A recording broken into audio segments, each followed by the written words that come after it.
What's been happening?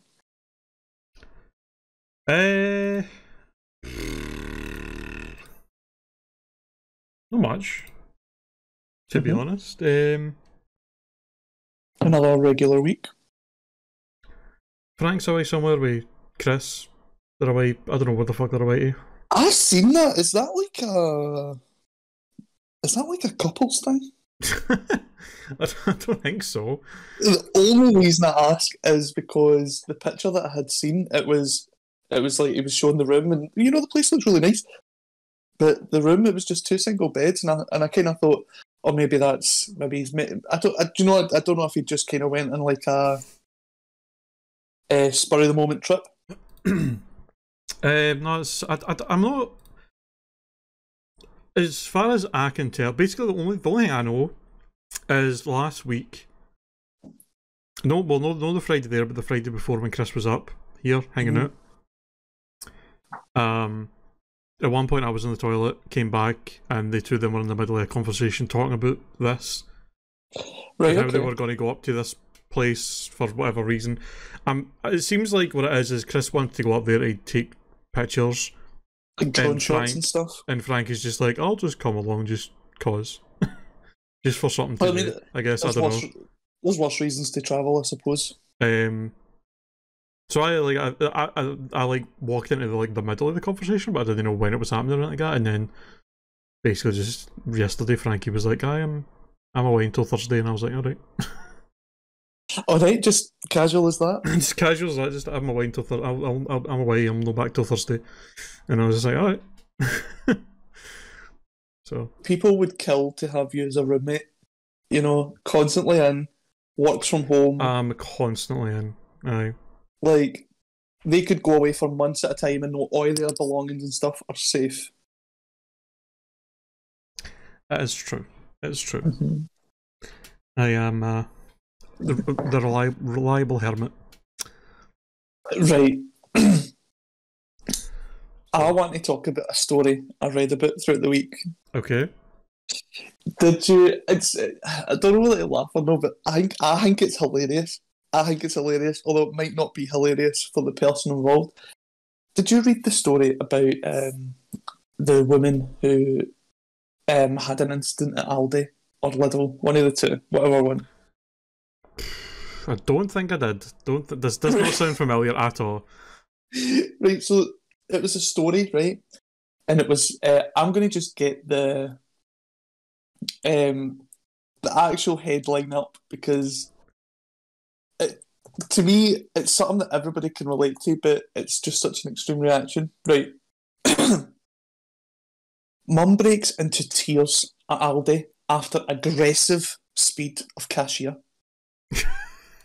What? What does that mean? Aggressive speed of... The cashier was scanning her items so fast she could not handle it. She's just sitting there like, what's happening? Bewildered at all the events. Another headline. Mum shopping in Aldi left crying and shaking. Crying? What? Is that the whole headline? At the speed of the cashier? Oh right, okay. I thought this was another story, like a different one, and that was the entire headline.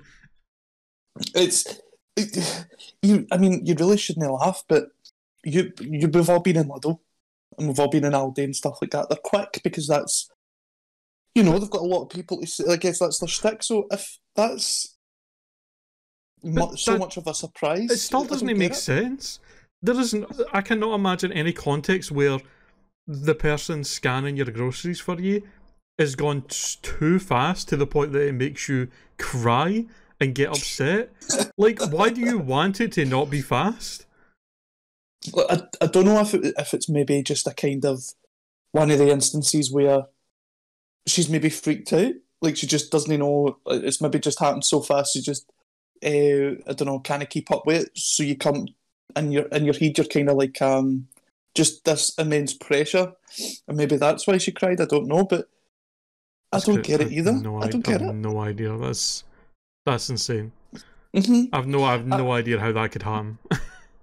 I've been to Aldi, and and I've seen like people, they just put the stuff in the trolley and then they go to the side, and then they'll put their stuff in their bags the way they kind of organise them.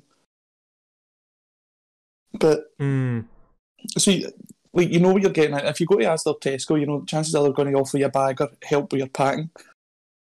They don't do that in like Aldi or Lidl because, well, it's just no their business. That's up to them, kind of thing. But to be left crying and shaking, like I was in Lidl earlier on the day and I was thinking about it, and like the woman behind the counter was a bitch, but like that's neither here nor there. But it wasn't like she wasn't just scanning so fast that I had to have a mental breakdown after it. That's insane. It's crazy, and the fact that it was on the news. Do you know, it's in the papers and all that. The fact that it's on the news means that she fucking, like, went to the news about it. Exactly. What kind of slow, boring-ass news day do you have when some random woman phones in and goes, I was at Lidl, and they were scanning my items so fast that I couldn't get it in my bags that quick, and it was stressing me. And they're like, right, fucking headline, mate. Get it on there. Like, Jesus Christ. People need to know. Actually, amongst all the important affairs of the world, people need to know this. Oh my god, this is. Do you think they go too fast? No. There's no too fast. Like, what's too fast? Like, no matter what speed they go, you're gonna get your shit in your bags at the same pace because it basically comes down to how fast you put your shit in the bags. Well, that's it. Yeah. Like, it's not gonna make it go any quicker or slower depending on what they do. Maybe they're talking, or maybe like the main point of the articles is to highlight the kind of psychological effect of them going really fast, because it means that you then need to go really fast, whereas maybe she was just wanting to have a stress-free day of shopping instead of getting like her shopping chucked at her. Maybe she took it as an aggressive sign, like, oh my god, they're throwing my shop at me. Maybe. I mean, I have that. I feel. I relate to the like feeling like you have to be quick when you're getting served, when like 100%, when they like give you your change back and you're like trying to like put your money in your wallet in your pocket and then grab all your stuff and you're trying to move it the way fast enough because you feel bad that you're taking up more time than the person behind you's waiting and you're like, all right, I need to. Yeah, I can relate to that, but like if you're getting a big shop of groceries all at once, hundreds of stuff, and you're having to bag it all, I feel like you should be allowed as much time as you need. Obviously, don't take the piss, but like, you know, if I was bagging my shit and somebody on the line was like tutting, I'd be like, oh, come on, hurry up, mate. I'd be like, shut the fuck up. Exactly. Where have you got to be that's so important? Aye, like, God forbid. Like, fucking relax, mate. But that's insane. I can get that. I can get why people. I guess the fault really is with like the kind of supermarkets, because we like maybe bigger supermarkets, they've got like a big kind of, I don't want to call it a trunk, but it's certainly a space where all the shopping just falls.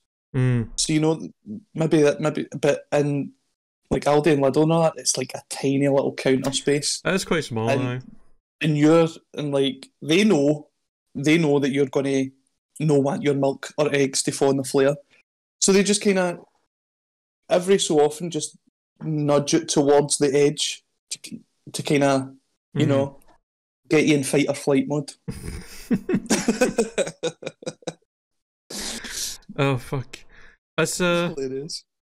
It's an interesting thing when I think about how, like, for me, whenever I'm in a situation where I'm, like, where I've got people behind me in a line and I've finished getting my stuff bought and I'm trying to quickly put my money away and all that to try and be quick, because I'm like, oh, fucking, I'm like fucking taking ages here, and you don't want to bother people. I don't want to be a bother to people that are like making them wait longer than that. But then on the opposite side of that, you literally will have people who will just stand there and just try and socialise with the cashier. No moving, no buying, no like their stuff's already paid for. They're just standing there talking to them, and there's clearly a queue of people, and they just don't care. They're like, no. I'm going to have my conversation with this person right now, and you cannot fucking wait to buy your stuff.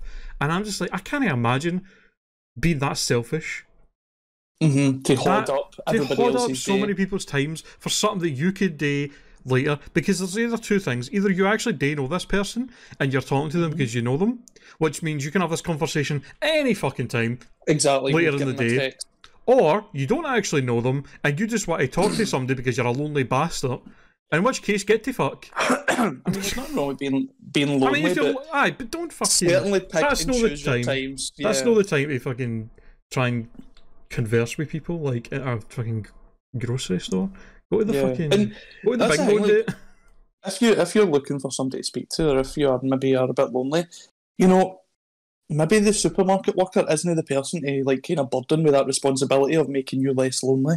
Do you know what I mean? They're just want to get on with their day, you know, throw your shopping at you, get you out as quick as possible. That's one of the reasons I would hate to work in a store like that where you're the cashier and having people like come on, because I could not handle pretending to give a shit about people talking about their day. I would just be like, I don't care. I don't care who you are. I don't care what you're doing.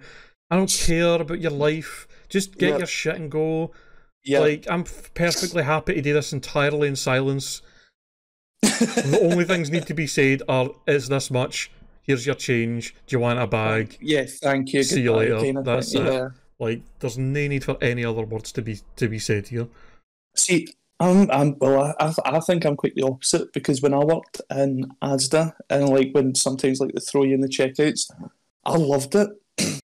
It was like, for me, it was like the biggest skive ever. You know, because you're literally just sitting there and you're just talking to people, and this is the thing, like, not everybody that you come across or everybody you're going to talk to is going to just emotionally drain you. Right, like I wouldn't mind like just basic pleasantries and stuff like that. Yeah. And it would definitely depend probably on how busy it was. Like if it was like literally the only person in line and they were decided to talk to me about random shit, I probably wouldn't be as bothered. But if there's like a line of people and they start doing it, I'd be like, right, like get to fuck though. Like I don't care. There's a line. Fucking move. In fact, that kind of reminds me. Do you want to hear a horror story about the checkouts? Oh, aye. And it's a horror story. I mean, I always go to the self-checkout, so hopefully this isn't something that will bother me too much. No, it wouldn't be the self-checkout. So this kind of happened. This was years ago. And there was this kind of regular customer, and they maybe were disabled. They kind of showed signs of being maybe having a disability that wasn't seen. Right. But nobody really knew, but, you know, everybody helped them kind of thing anyway. And people his age would say, well, I knew him from school, blah, blah, blah. This is his story kind of thing. And it's not, you know, story like any other, you know, there's tragedies and there's victories. But so he comes into the shop, right? And it was, I don't know how. But he went to the checkout and they were like, oh, hiya, whatever your name is, how you doing, blah, blah, blah, chatting away. That's, oh, do you need a bag? He says, no, I've brought my own. And he whipped out this bag for his pocket. And as he's whipped it out for his pocket, whether it's been from his pocket or the bag, these maggots just fell out. What the fuck? And they were like just all over the checkout. And people were like, exactly, everybody was just kind of like stunned silence. They were kind of like, this can't be life right now. But it was. The first thought that came to my mind to be like, that would even make sense as to why that would be just like a thing that could happen is like, if that's a bag he used, if like, did he go fishing? And maybe he used that bag to like take fish and stuff, and there was maggots left in it that he didn't realise. I don't know how else you would have maggots in a bag, unless it was a bag that had food in it that he'd left about and maggots got into it, because that's, you know, what attracts them. Yeah. And then he maybe just didn't realise they were in there, but like, that's crazy. Also, maggots, I don't like a lot of bugs. Mm-hmm. I don't have a fear of any like kind of bugs, but usually if I see certain bugs, I'll try my best to just move them away from me. You're not squeamish. Avoid them. I'm not squeamish, but like if there's a spider in my room, I'll usually grab it and throw it out. Just because I'm like, I don't want the thought of that thing crawling on me when I'm trying to sleep in that. Like little shot them, you just grab it, you just throw it right there. But maggots are just. When I see maggots, it gives me the bulk. Like I'm just like, it's so they're so rancid. Yeah, I think. Well, they've got a bad rep, particularly because they kind of only really thrive in really dirty, rotted, kind of horrible areas that no human being should ever be. They're kind of like a nature's sawdust in a way, that they kind of just absorb shite, which is, they're kind of necessary in a way. But do you want maggots flying at you as you know what I mean? As you're on your 40-10 shift at Asda? That is like, some poor bastard who's working that job and having to deal with that maggots on your workstation. You're just like, fuck, man. Aye, and they never got an extra break or anything. That's the kind of thing. I know. That's the sad thing. Is like that would be the kind of thing where you'd be like, I'm fucking going on break. I can't. Mm-hmm. I need like 10 minutes. Aye, I need like, fresh air and some Febreze or something. I need to decompress for a bit, please. I mean, I've worked in, I worked in a supermarket for 9 years. No. Do you know what I mean? So these things don't surprise me, because like working, as I say, in a supermarket for that length of time, you will just become so jaded when it comes to humans and what people do. You're just kind of like this. I think everybody should work in a supermarket, like either after they leave school or whatever it is, just to kind of get the notion or the feelings of what it's like to be in that position, because people will try and treat you like shit. Oh, aye. You will see the worsty people working in jobs like that. Definitely. And the thing is, look, like people aren't even shy about it. Aye, that's the sad thing. Like they don't even try and have like a civilized kind of. Do you know what I mean? They kind of just see you as something that's getting in the way of something that they want. Mm-hmm. It's bad. I was going to say they barely see. Those kind of people barely see customer service people as like even humans. People, it's like they see them as like machines that are just doing a job, and they're like, you have to do this for me. I don't care. Like they have no empathy towards you whatsoever. Exactly. Did I ever tell you about the time an old woman tried to kiss me because I showed her where the jam was? That's right. This was maybe my first few weeks working. Right, so I'm 16, and there's this older woman who came in. Like, she's an older woman. She was perfectly fine, perfectly friendly. She kind of pestered me, and you could have a million reasons as to why she pestered me, but she pestered me nonetheless. And I remember, like, she's like, "Oh, hey, can you show me where the jam is?" And like, the jam was literally right next to the bread. It's like the next aisle there. Like, she would have known where the jam was. But like, this is the thing. You kind of have to play people's games when it comes to working in a supermarket. You can't turn around and be like, you fucking know where the jam is, hen. Exactly. You have to just be like, okay. You can't look her up and down and be like, bitch, what game you playing? Like, you know. In any case, so I showed her where the jam was, right? Now, she tried to give me money. Like, she tried to give me a $5. What? Which, I don't know, like, I don't think it's a thing that happens now, but I think it was a thing that happened, like, years and years ago, that some people were just generous and they just tried to tip you. But it's just kind of really inappropriate because, like, you're like, no, don't give me any money. I don't like, I didn't like it. So I was like, no, thank you. You keep that, buy yourself a nice cake or something. And she's like, oh, well, shake my hand. And I was like, that's no problem. So I shook her hand, right? But, like, she didn't let go. And she's drawn, like, my hand closer to her body. Like, so obviously my whole body's kind of, I'm kind of going with my hand, like, oh, what is this kind of thing? And she kind of, like, she started to pucker up, and I was just like, no. And I just let go, and I had to just walk away. And I was like, and basically walked right into the back of where I was working, like, into the warehouse, and I was like, I actually just can't process my life now. That's insane.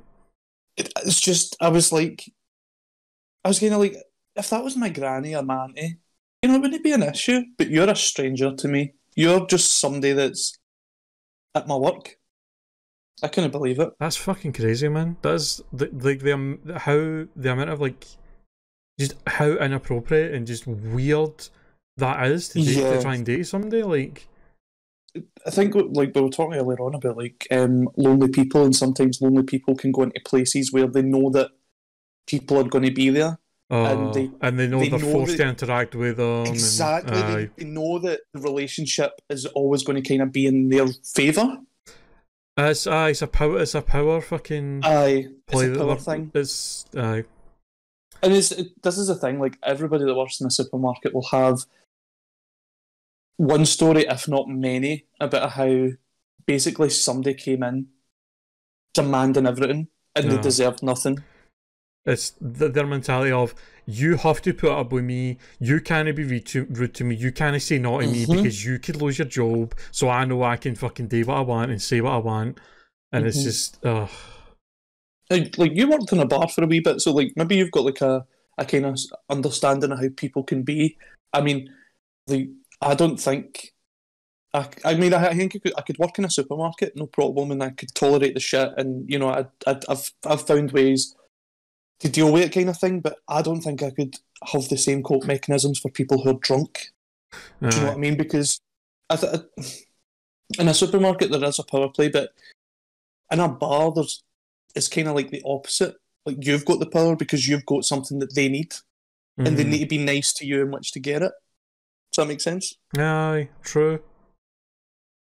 Because I mean, that's the thing with a bar is like, if you're acting appropriate in a bar, you're probably more likely you're more likely to get thrown out of a bar for acting like an asshole than you're in like a supermarket. You're rewarded in a supermarket for acting like an arsehole.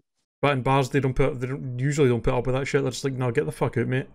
But supermarkets, because it's the sad thing, because it's like, you know, there's so many people, like managers and stuff that are in charge of places like that. They don't have to put up with the customers. Exactly. So they don't care as long as the customers kept happy. And if that makes their workers miserable and have to deal with bullshit, they don't care. But on that is that if the managers are hearing from the customers about you, like that affects their day. So then they're like, oh no, I have to do something about it. No, I have to deal with this because you couldn't just give this person what they wanted or fucking bend her backwards for them about this, and you're just like, oh my god.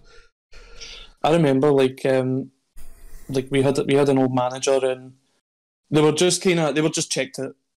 Like it's not even in a way that, you know, I don't hate them for it. I don't think that they're a bad person for it, but like you could tell they were checked out. Like they just did not care what happened at all.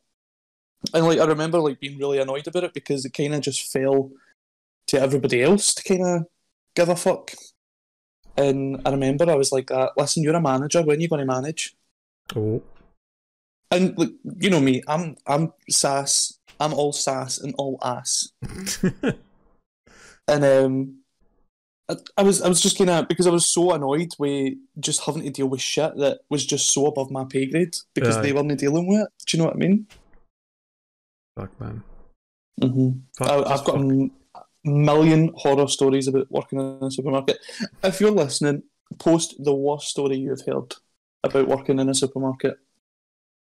I would love to hear them. I've read a lot of. I think there was either a subreddit or a website. I think that was called. I think it was called "The Customer Is Wrong," and it's just people that work in retail just telling stories like that about just customers that are just insane and demanding shit and just acting so entitled and them having to put up with it. And I used to read that shit quite a lot. That's the worst of it. There's this kind of like non-verbal contract in place that you just have to tolerate it, and it's like it's never defined what you have to tolerate. You just have to tolerate people's shit. It's crazy. I could, like, as I say, I think everybody should work in a supermarket to kind of get the point of view of working in a supermarket, because I think that I never go into a supermarket and give people shit. You know, if I'm giving the customer shit, if I hear the customer's being rude, I'm like, excuse me? Stop that. Aye. You know? It's It's one of those things where I'm like, if it's a great way to judge somebody's character. If you're ever with somebody and you see them treating retail staff or like wait staff or anything like that, if they treating anybody that works in any kind of customer service job, and you see them treating them badly like that, that's an immediate red flag of you are a shit human being. 100%. And I do not want to know you. Because if they're so quick to treat someone like that, what's it going? What is the kind of defining factor for them to treat you like that? You know. I remember once, like, I was on a date. Call it that. We're on a date, and when I'm out and when I'm eating, I like to gather the plates and the cutlery and stuff like that, and I like to just give the table a wee wipe because I just think it makes it easier for them, and it makes it easier for if you're sitting there, and then you can get ready and you can go. And I was out on this date, and we're talking, everything seems quite fine, and there was just kind of wee moments where, I don't know, your intuition kicks in where you're like, oh, I didn't like that. I just did not like, just sitting. It was kind of a really passive aggressive politeness, almost. Right, yeah. And I'm just kind of like, okay. And I do my plates. I'm gathering up the plates because we're finishing the meal. And I'm like, why are you doing that? I'm like, oh, it's just makes things easier. I feel better about it. It makes their job a wee bit easier. And they're like, but that's what they get paid to do. And I think I sat there for like another half an hour trying to explain how, things would just be so much easier in a restaurant business if you picked up your plates, took them over to a kind of station, and I don't know, say that comes off your bill, because obviously somebody's getting paid to come over and get your plates and stuff like that. But like their whole kind of attitude, I'll call it, towards making things easier or helping serving staff or waiting staff or hospitality staff, I was just kind of like, oh god, no. It was just a huge kind of red flag. That's what that's one of the that's a great thing about taking somebody to like a restaurant for a date is that is one of the things that you can really get to know what kind of person they are, is the way they treat the wait staff and stuff like that, and their attitude towards them. It's a great way to be like, let's see if this person will treat them with basic human respect, or they will just act like an entitled arsehole. I don't think that's like just restrictive to restaurants. Like, even if you were to go a wee huddle to McDonald's with somebody, do you know what I mean? And they're maybe an arsehole to the people working behind the counter. You'd sit and think to yourself, why? They're just people in jobs trying to get by. Why would you want to make their lives any harder? Like, for fuck's sake. Like, it's that thing where I'm like, if that was your ma, or your gran, or your sister, or something like that, or just somebody in your family, and you saw somebody treating them the way you're treating this person, would you think that was alright? Probably not. So why the fuck are you doing it to them? Exactly. I think that's the problem. It goes back to that kind of power kind of play that maybe people think that by sitting in a restaurant they have a right to have their restaurant experience be everything that they had dreamed of, kind of thing. And they never think about, well, what if somebody's phoned in sick that day, so orders are a wee bit behind, or anything could happen, really. And I think that if you've never really worked in a kind of service industry, then that's not something that you would think about. If that, you would never think about, oh, well, what if they're having a rushed day? Is it like a really bad day? No. You're only piling it on. Aye. It's I don't understand it, man. I don't know how people can treat workers like that, like so poorly like that. It's crazy to me. I cannot imagine if I did that. If I was like upset and having a bad day, even if I was having a bad day and I was in a shop and I snapped at somebody like that, I'd feel bad. I'd feel so bad about it. I Yeah. would think about it all day. Like I was such an arsehole for doing that. I can't believe I've done that. And often 9 times out of 10, you never really have an opportunity to kind of apologise for it. Aye. It's just something you kind of have to learn. It's actually crazy to me, man. People are fucking insane. My when somebody I used to work with, they put up a saying. What was it again? It was something like I can't remember. I'm not even going to try and. That was it. Sorry. Never trust your tongue when your heart is bitter. Mm. You know, hush until you heal, kind of thing. Yeah. Which is so true. It's so true. You don't want to say something that you can't take back. Exactly. And you don't really have, as I say, like you don't. Sometimes 9 times out of 10, you'll never really have an opportunity to apologise or, like to make up for that. So you're better off just kind of realising in the moment. Do you want to know what? I'm not in the mood to be talking to people, dealing with this thing. Maybe I should just take some time to myself, return to a kind of baseline, calm down a wee bit. But some people just think that, emotionally wild people just think that everything's theirs. And they go into that supermarket and it's a jungle. And they're screaming, they're shouting.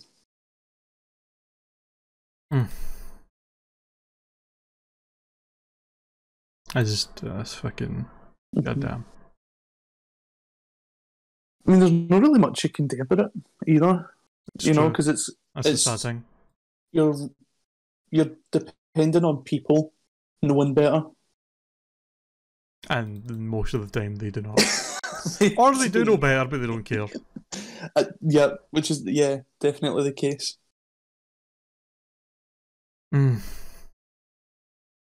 So, on a more, I guess, lighter note, but also kind of insane, have you ever heard of a restaurant called Heart Attack Grill? Heart Attack Grill. You'd be shocked to know that this is an American restaurant. I believe I have not heard of this fine establishment. Okay, so I'm just going to read a little, a few things here about it, because it's one of those things I heard about a couple of years ago, and then it's came up again recently, where I've seen stuff about it, and it's the whole idea of this place is just fucking crazy. So it's a hospital-themed restaurant where the nurses that are waiters and doctors take orders from or prescriptions from the customers. When you're in there, you have to wear a hospital gown and wristband before you order. If you do not finish your meal, you receive a paddling by one of the nurses with the option to buy the paddle afterward.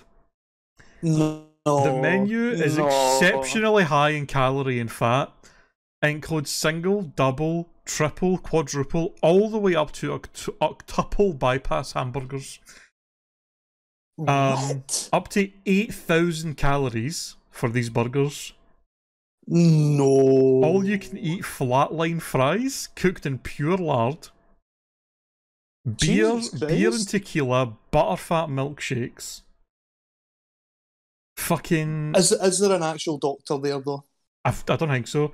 So some more crazy. It gets even crazier. Customers that weigh over 350 pounds eat for free if they weigh in with a nurse before eating. No. Sharing free food is not allowed. One of the restaurant's promotions is a reward for customers who finish a triple or quadruple bypass burger, after which they are placed on a wheelchair and wheeled out to their vehicles by the personal nurse. Actually insane. This is a real place that exists. I need see the whole, free food amongst patients, isn't it? That's so American. Don't you be getting free prescription to pass on to them? It's true. Oh my god, that's a lot to take in. That is a lot to take in. Oh, the wheelchair thing. The wheelchair thing's crazy. That is crazy. Oh, Gil, wait till you hear this. This will shock you so much. The restaurant spokesperson, a £575 man, Blair River, died on March 11th, 2011 at age 29 from complications of pneumonia. 29? 29. Oh my goodness, no. That's awful. And he was £500? £575. My goodness. And he was... How often did he eat at his own place? Because obviously he ate for free because he was over the 350 limit. It does not say, but there has been a few deaths. A customer suffered a heart attack while eating a triple bypass burger. Do you... Let me ask you a very real question. I'm looking for some really honest, opinion here. Do you think that this place is an American's assisted suicide? I mean, fucking hell. I mean... Like, in Iceland and Finland and stuff like that, they maybe just have you in a nice facility and you'll go to sleep. But in America, they're like that. No, dying out in the hospital.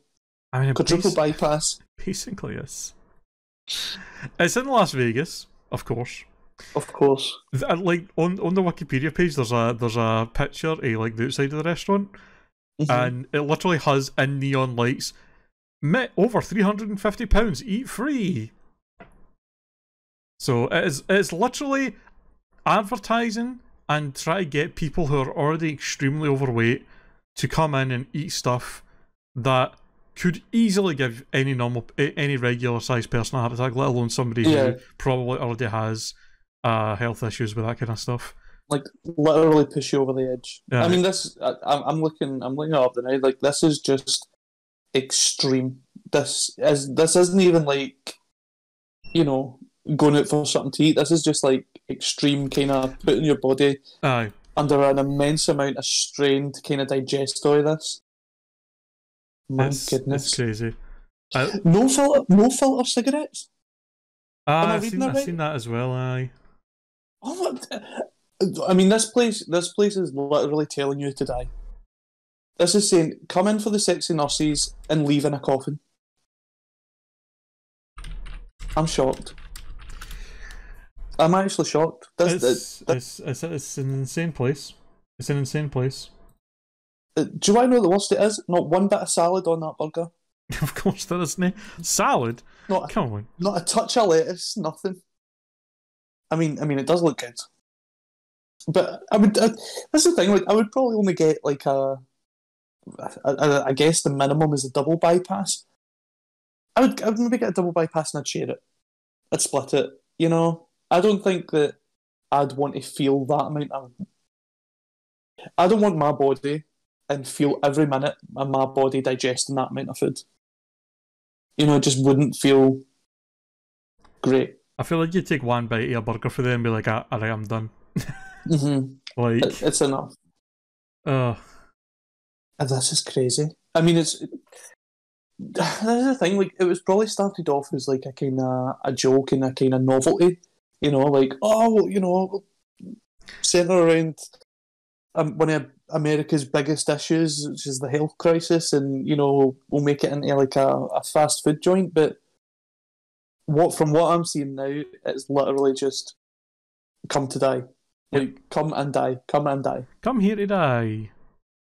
Fucking. It's not come in and dine with us. It's die with us. Aye. Crazy. Fucking. I mean, that's the thing, because there's kind of there are interesting ideas for those kind of restaurants where they have these insane like themes, gimmicks, yeah, and gimmicks that are actually could be like a fun night out. Like, I don't remember what the place is called. Like a treat, yeah. But I know there's a restaurant that exists somewhere. I think it is in America as well, and the entire like theme of it is that all the wait staff just treat you like shit. Like, they throw the napkins at you. They're like, alright, what the fuck do you want? Like, they're supposed to basically be obnoxious and just rude to you the entire time. And that sounds like that seems like a very fun thing to like go out for a night and be like, let's go there. That'll be hilarious. That's a good laugh. If you're a server, that's your dream job.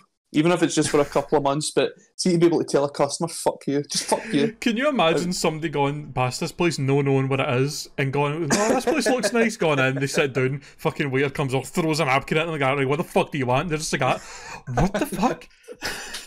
Like Zero no idea stars what's in going on. Do you know JC went to, or he was telling me about a place that he'd went to, and it was like you're blindfolded and you eat in the dark. What the hell? It's weird. Like people guide you to your seat, and the experience is, it's obviously the experience is to kind of see what it's like to dine out as someone who's blind, obviously. But they said it was really good, like because there's that old saying that, if you lose a sense, your others kind of become heightened. So I think the idea is that if you're dining in the dark and you can't see and you're kind of blindfolded, then you kind of just have to rely on your mouth for your food. And as fucking Heart Attack Grill testify, like food really is a visual thing. When you want to look at, or when you want to eat, you're not wanting to eat green slime. Doesn't matter how good it tastes. You wouldn't eat it. You would rather a form and a structure and whatever it is.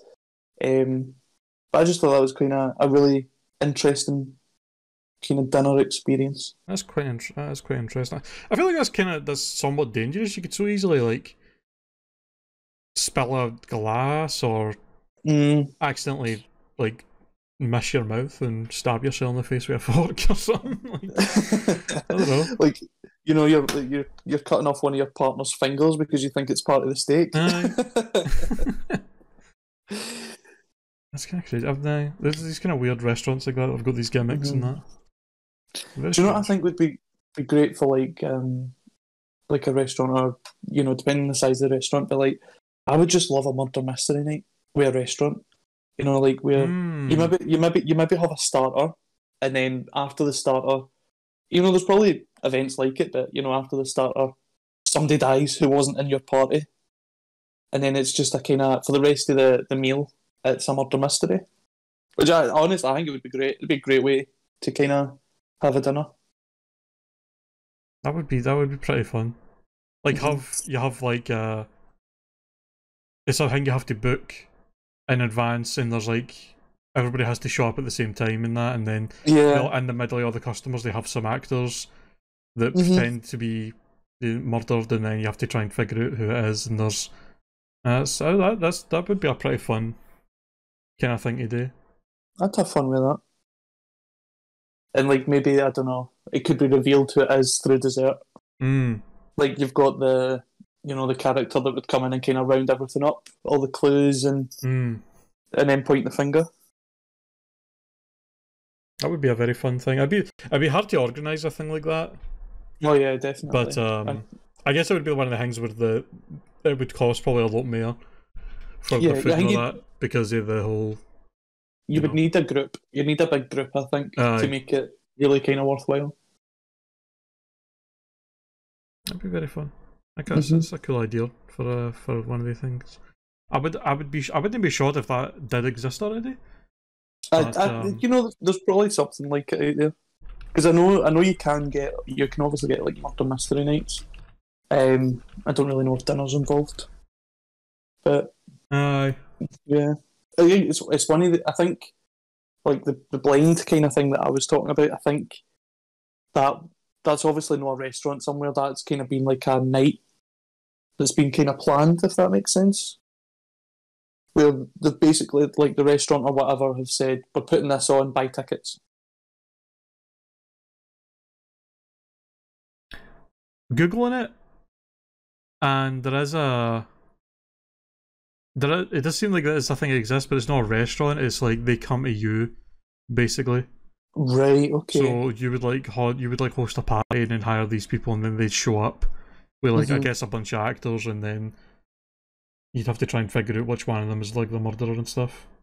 I mean, that would be a fun like dinner evening event kind of thing, yeah. Well, that's not. Wait, actually, is that not the whole? Is this not the whole premise of that movie? What's that fucking movie called? Is it not called? It's called like Game Night or something.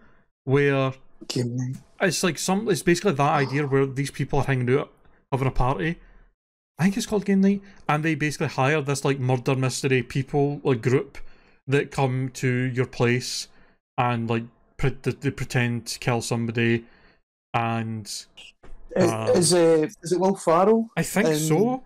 McAdams? But it turns before they show up, an actual robbers show up to their house, and they think the whole time they think it's like this whole pretend thing, but it's actually real.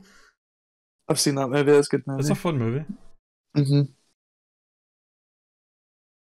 you seen Dinner with Schmucks? I don't think so. It sounds familiar. That's a great movie. The whole premise is Steve Carell and I think Paul Rudd, and the whole kind of premise of it is that these, rich, white, uppity, preppy, basically cunts of the world get together and they have a dinner. They try and bring basically the biggest clown that they can laugh at. So they will invite someone to this fancy dinner, knowing fine well that they're never going to kind of fit in with their group or their kind of life. Right. And they just spend the kind of evening having a conversation and just finding out which one is the worst. And I think Paul Rudd brings Steve Carell to hilarious results. I feel like I've definitely seen parts of this movie. That is a really good movie. I feel like I've definitely seen parts of this movie before, but I've never watched the whole thing. I definitely recommend it if you're looking for a movie to watch. Well, I think it's about time I go and get dinner. Because that's 45 minutes here. Done. Gotta feed the dog. She's basically very politely standing at my side waiting on me finishing. But it's not that polite because she's kind of nudging me every few seconds to be like, "Are you done? Are you Poppy?" As they do, as they will do. They're just big pests. That's what they are. But I love her. What are you having for dinner? Well, you've just really ate, haven't you? I just had this chicken and pasta thing that I got for the co-op. It was pretty delicious. So. Do you want, next time you're in Lidl or Aldi, right? I can't stop eating them. Kabossi, or it's like a dried. I don't want to offend anyone that's Polish by saying that it's like a pepperami, but it's a similar idea. It's like dried ground meat kind of thing in a shape. Pepperami's Polish? I didn't even know that. No, I don't think no. Pepperami isn't Polish. Pepperami is Italian, but usually, how every kind of country or province kind of has a way that they, in their own way, make their own sausage or ground meat. So in Italian in Italy you get chorizo and pepperoni, all that kind of stuff.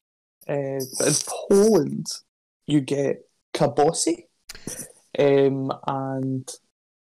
is it kabossi? It is kabossi. I'm sure it's Polish. I think it's Polish. I might be wrong, completely wrong. Anyway, if you go into Lidl or Aldi, there's a thing called kabossi, and it's just really tasty. Fair enough. I'll if I'm in Lidl ever, I'll keep an eye out for it. Maybe pick it up and try it. I will definitely look it up and fact check myself, so no one in the comments has to. Fair enough. But thanks for listening to this week's episode of the pod. Yeah, thank you all for listening. We look forward to your comments as always, and we will see you next week, I guess. See you next week. I do live for these podcasts. I'm not going to lie. I love a Wednesday. Obviously, that's when we record, but I love waking up and knowing I'm going to just sit for around an hour and just talk about shit. It's a fun time. I look forward to it as well. It was good fun. And, learning stuff about the Heart Attack Grill. I mean, I can take that away with me. It's insane. It's a crazy place you can tell other people about and shock them. Well, thanks everyone for listening, and I will see you next week. See yous.